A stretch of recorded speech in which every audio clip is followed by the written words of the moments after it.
Good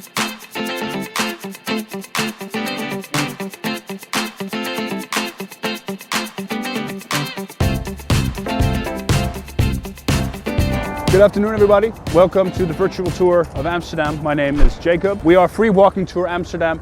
We provide tip-based tours so that anybody can enjoy a tour of Amsterdam. The idea is that it's donation-based. So whatever you feel it's worth to you at the end of the tour, this can be 5, this can be 10, this could be nothing. We're very happy with any appreciation you show at the end of this tour. My story will be 700 years of history of Amsterdam, from the moment that we were basically hovels in a swamp to the colonial era, and the end point will be right back here on the dam once again when we became a monarchy.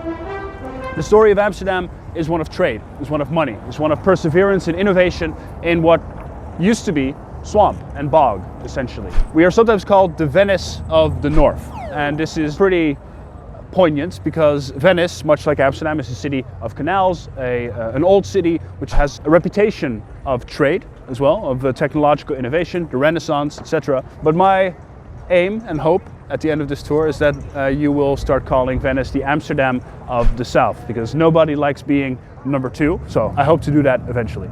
Without further ado, let me start with the very basic distinction between Holland and the Netherlands.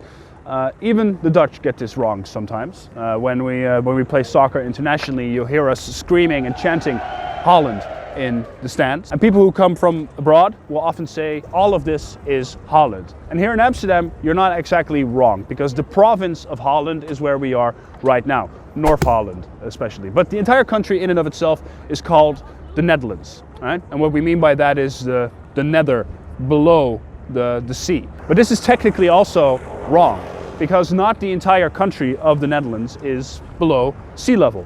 In fact, Holland is below sea level, most of it. Perhaps I should just show you. I'll show you an illustration of what I mean.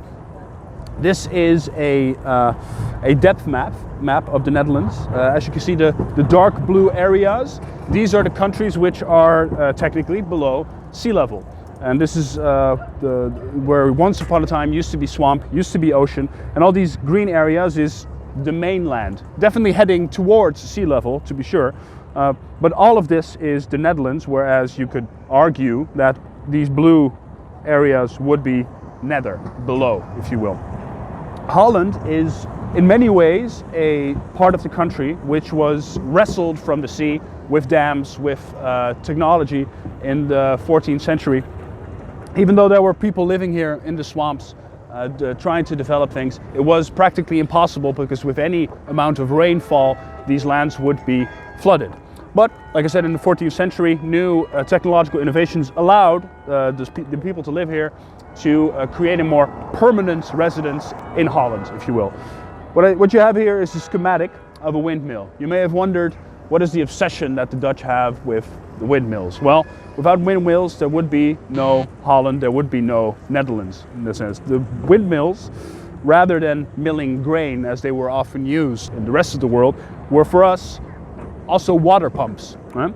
You look here, this screw, which we call a vijzel in Dutch, but in English it's more known as an Archimedes screw, is an archaic pump, an old pumping system, which allows you to draw water from a lower level and transport it through the windmill and eject it through the front. Imagine, if you will, that the Netherlands, being lower, below sea level, was all pumped out. The water was all pumped out, and the water was diverted into another area, which allowed us to manage it or use it for other purpose, desalinate it, for instance. And then what you're left with is the river delta. A lot of the rivers in Europe, they tend to end in this part of Northern Europe. So all of around us is river delta, and as you may know or may not know, the ground in a river delta is often very fertile lands for farming. And this is in fact why people undertook these huge feats of engineering and cooperation to, well, get rid of the water and create very fertile farmlands.